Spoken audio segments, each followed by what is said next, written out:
What does your crazy neighbor do to be labeled the crazy neighbor? He eats my flowers. In his defense, he told us that he has been doing it for years when he introduced himself after we bought the house. He also brought over frozen cookies in a plastic bag as a housewarming gift, but wasn't sure what was in them. We share a side yard, and as he was talking to us, I noticed his old brick house was actually roofing shingles, layered to look like brick. It started to register that he may be a little out there. He's a great neighbor. Just an older, eccentric stoner who keeps to himself and eats my flowers. No shame. Comes over to my yard and eats my lilies raw or brings scissors and clips the heads to boil and make jam. It's crazy to me, but we have embraced it. I planted a couple raspberry, blackberry, and blueberry bushes 3 years ago when we first moved in on the side yard we share, as well as a few knockout rose bushes. I told him to help himself to berries/roses anytime, especially before the birds do. The bushes have all gone insane and the entire side of my house is now a yearly buffet for my neighbor.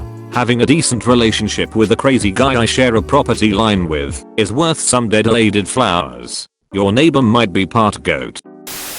Had a neighbor who wouldn't let anyone use his driveway because he didn't want it to get dirty. Anyone including himself. He parked on the street outside. If he thought you were having a party he would drag a bunch of plastic bags full of God knows what to the end of his driveway so no one could turn around it. One time I came home and he was outside hosing it down in the rain. To his credit, I've never seen a cleaner driveway. Our neighbor would leaf blow during a windstorm. It wasn't autumn so there weren't any leaves on the ground, just some other debris. She stalks us. Like every time I get home she'll walk outside and tell me I was either 3 minutes later getting home this time or that I'm home 2 minutes earlier and then ask me why. One time my friend and her sister came to pick me up. The neighbor was against her window with her hands and face pressed up on the glass trying to look at who was coming to pick me up. My friend and her sister were so terrified they called me telling me to hurry up because a crazy lady was staring at them through a window. I replied, oh, it's just the stalker neighbor. Yeah, that was a funny day. I once had a red-headed 5-year-old neighbor named Bruce who would do exactly this. I worked at a doctor's office and we had to wear a certain color of scrubs on certain days. So annoying, like just pick one color. I sometimes struggled with this and would forget to have the right color washed and ready so would have to wear the wrong color that day. One day I pulled into my driveway after work and Bruce was in his front yard waiting for me. He said, hey, you're wearing blue and Wednesday is supposed to be purple. You wore the wrong color today. He must be about 21 now. You were an absolute trip, Bruce. Hope everything is going okay. Ours is a classic retired old man. Terrible health and literally nothing going on in his life. He's not married, and I try to stay out of everyone's business, but I don't believe he has any kids. Rarely has visitors. I think he had a dream once of being a police officer, but never quite made it. So he's taken it upon himself to be the neighborhood police person. He spies on everyone and makes it his business to know everything. My favorite encounter was catching him literally camping out in my front yard bushes early morning, spying on neighbors a few doors down. He had a coffee mug, notepad, blanket, literally just hanging out in my front yard making notes about the weird folks who were likely doing drugs at home. When I asked him what he was doing, he just didn't seem to understand that it was inappropriate. He seems to like us so it's nice, I guess, but he creeps me out. He jumped in front of my car while I was driving down the road to yell at me for going through his trash at night. Told him it was probably raccoons. He refuses to believe it to this day. This is my favorite one. Instead of moving his trash or getting locking lids, he stalks your car at night to throw his body in front of it to protest your suspected raccoon-like activities. All the while, the trash pandas are in the background, having a fucking field day with his trash. How do we know you aren't a raccoon? A quick look at your name tells me you got it from the trash. How do you explain that? He ain't one of ours, I can tell ya that.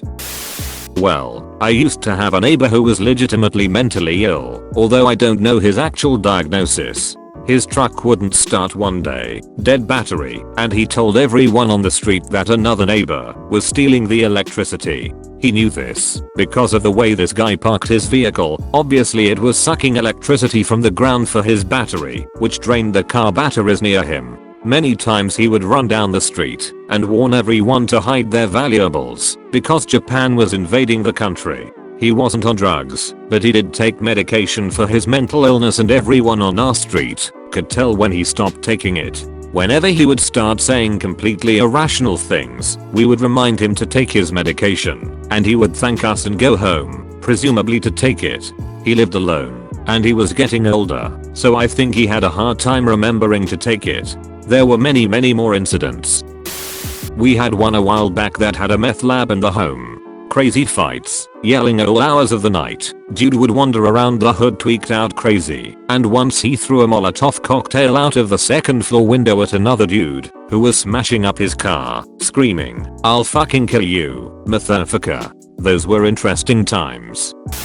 When I first moved in, my neighbor walked into the house, unannounced. When my wife gets home, sometimes she wants to stay in her car having a phone conversation. He will come out and walk down the side of his house, checking his sprinkler controls, and looks at my wife.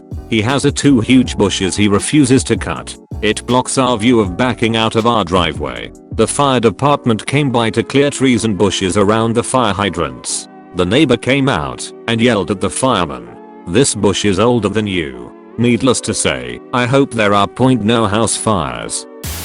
This woman lived next to us who needed to have the police called on her at least once a week. She would scream at her roommate at all hours of the night, go into a drunken and sometimes drug-filled stupor, and scream at us while tripping out as we sat in our backyard. More than once I had to kick her out of our home because she walked in unannounced, beer in hand and drunk as ever. One time I called the police because she was screaming about killing someone and rolling around on her front lawn.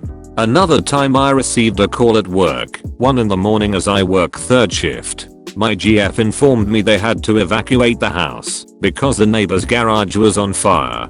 Turned out either she or her roommate had done it while doing drugs or smoking in the garage. She ended up moving away, but would still walk to our house to ask for our lawnmower.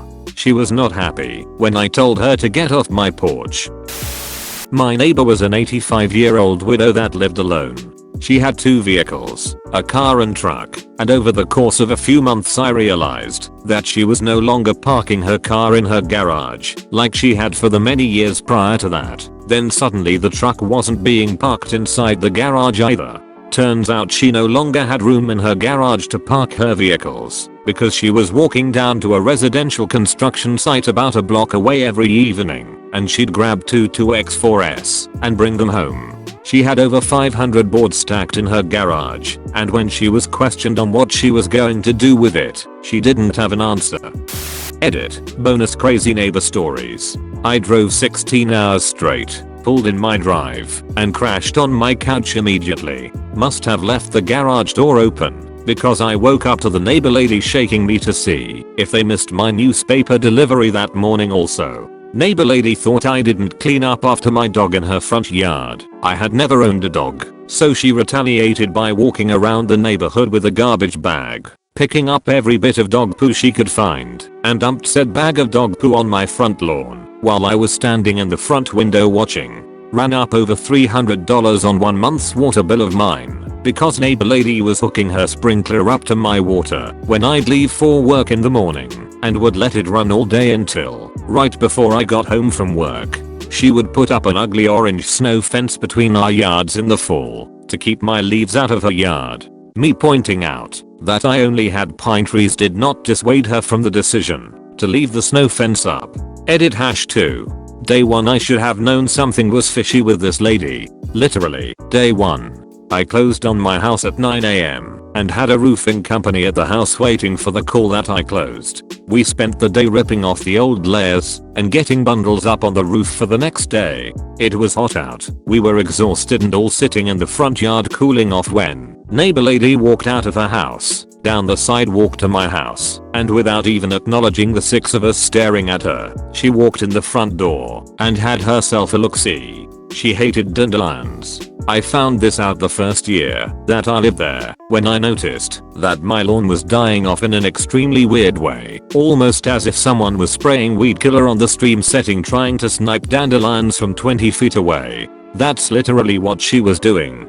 Being the nice guy I am, I would clean her driveway off in the winter because I had a snowblower. She would never thank me in person, but instead, she'd come over to my house after I had finished and would leave a bag on my front door that usually contained whatever expired goods she had in her pantry. Some of the standouts for me was like a dozen cans of 10-year expired Chef Boyardee, SP stuff, and once a half a bag of wheat flour.